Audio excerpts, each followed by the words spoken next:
Semakin banyak rumah sewa di Malaysia dijadikan pusat kegiatan haram, daripada Bitcoin tidak sah, pelacuran, penyimpanan barang curi hingga penempatan parti.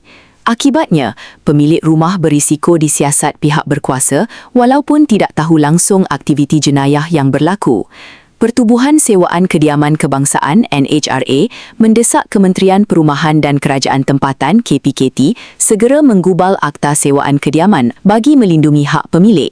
Presiden NHRA, Prakash P. Kalivanan menegaskan, pemilik rumah perlu menyediakan perjanjian sewaan bertulis yang dimatikan stem sekaligus melarang aktiviti haram.